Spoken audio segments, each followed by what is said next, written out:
Greetings, good day. This is Donnie with TechWinner, and thank you so much for joining me today.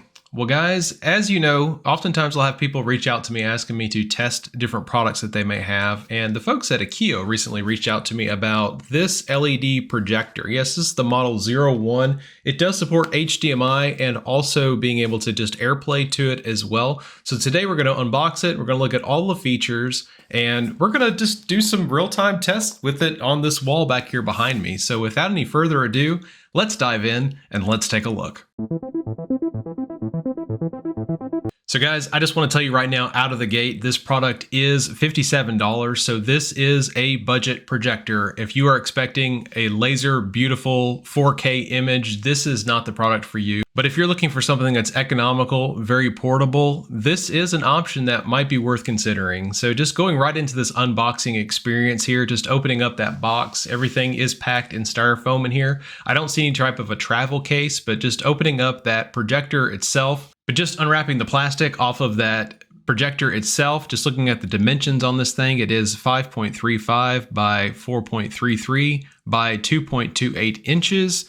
And yes, that's about the size of 2 Coke cans. So this thing, very compact. The build quality on itself, it is plastic, but it does feel very durable. It is very lightweight, but it doesn't necessarily feel cheap either. I do like that it has a lens cap on it. There are also controls on the side that control both the focus and keystone as well. Those are both manual controls that would be handled at the lens itself. This projector also does project an image that is 720p quality. It is HD quality, base HD quality. We have had some other ones we've tested in the past that claim to be high definition, when in fact they're actually 480p. This one is at a 720p resolution. Akiyo's support does say that you want to be able to project this anywhere between 3 feet and 9 feet from a wall or a screen that you're wanting projected onto. And that really does give you a screen size anywhere between 32 inches and 120 inches. But just looking at some of the other things in the package here, it does have this nice little just table tripod that you could use. It does have a feet on the bottom that could be adjusted to where you can have some small height adjustment if you're going to put this on a table itself. But I do like they also have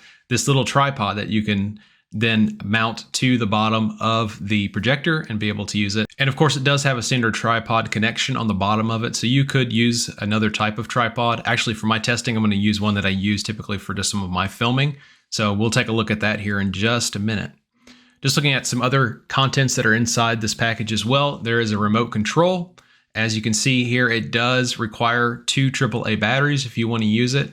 For my testing purposes, I've actually noticed that there's enough control on the projector itself. I didn't even really need to leverage those. So batteries weren't included, but not necessarily a requirement either. And they did include an HDMI cable in the packaging as well. And then of course there's a power cable as well. It looks like this thing is rated up to 22 volts. So that's a little bit higher than most DC chargers that I would expect to see. So my one criticism of the DC barrel plug that comes in the packaging is the cable itself is pretty short. It's about 1 meter. So that's really short and doesn't give you a ton of options to be able to plug in unless you want to be really close to a power plug or some sort of extension cable. I've got a power strip that's got a 6-foot cable on it. We'll plug into that here in just a minute.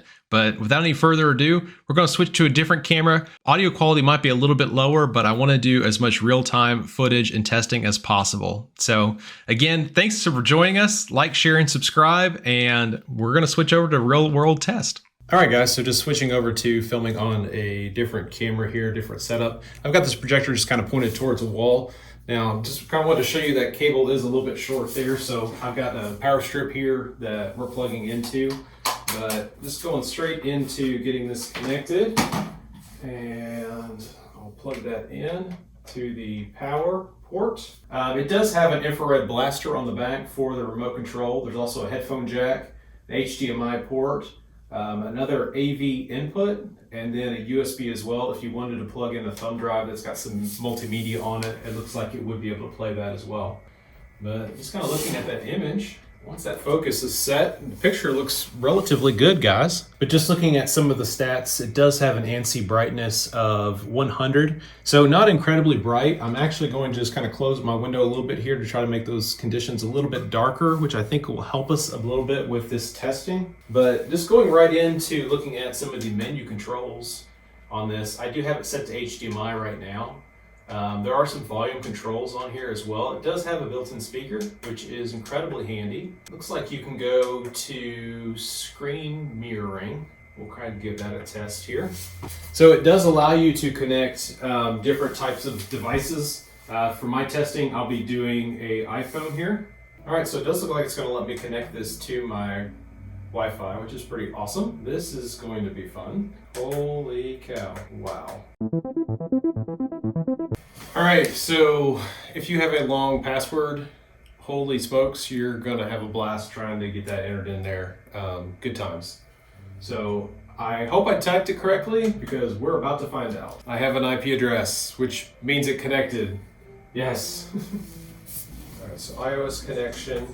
I'm gonna hit OK. Okay, so we're on the iOS connection, and now if I go to my AirPlay options, I've got the O1 and it's got my device, and just like that, I am connected, guys. All right, so just going to YouTube. Thought we'd just kind of check our channel here. Greetings, good day, this is Donnie with TechWinner. Thank you so much for joining me today. Well guys, I recently did a thing and I went and did an upgrade to the infotainment experience in my 2011 Infiniti G25X, and today I'm here to tell you about adding CarPlay through this solution right here. Yes, this is by CarPurRide. That's a mouthful, like CarPurRide? I don't know, it makes me think of Magic Carpet Ride. So we may call it Magic Carpet Ride throughout this video, but today I'm here to... Okay, so just kind of first impressions here. This is just using the AirPlay feature. So wirelessly sending this from my phone to the projector, the audio quality on it is really good for the size projector this is. Again, the size of 2 soda cans. The amount of audio output that it's getting, right now I've got it set to like that 50 volume, so just kind of bumping that up.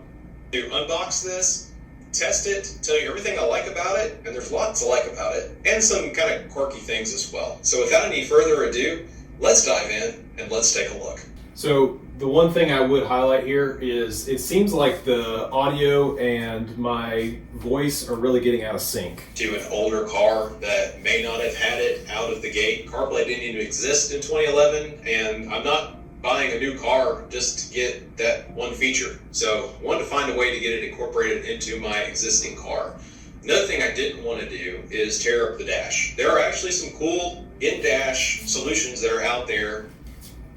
But from a quality perspective, guys, this image looks absolutely terrific. I'm very pleased with what I'm seeing from a quality perspective. So I'm just kind of muting that myself. But the nice thing about this is if you want to make your image bigger, I can always move it back and get a bigger image. So the nice thing about that is it's a little bit out of focus now, but making some of those tweaks right there, I mean, guys, it's absolutely working just like I would expect it to. But guys, I mean, tell me what you think. I mean, that image looks really good to me on the wall. I will say, just again, running this through AirPlay, I do just see a little bit of lag here. So let's test it on the HDMI. So guys, just moving that projector forward again a little bit, I wanted to go ahead and just test with plugging an HDMI cable directly into it. And I've got this little adapter for my phone as well that I'm plugging it directly in. So we will do that and see if latency is as big an issue when you've got it wired. I mean, wow. I mean, guys, just immediately plugging that in, like it's back to where we were on the YouTube, and do that because the material that the dash is kind of that soft touch, and once you start putting holes in that and sticking stuff to it, it's not a fantastic job. They also, of course, to make that happen, and I'll put some links in the description to just the cables that I have to buy, so you can check those out as well.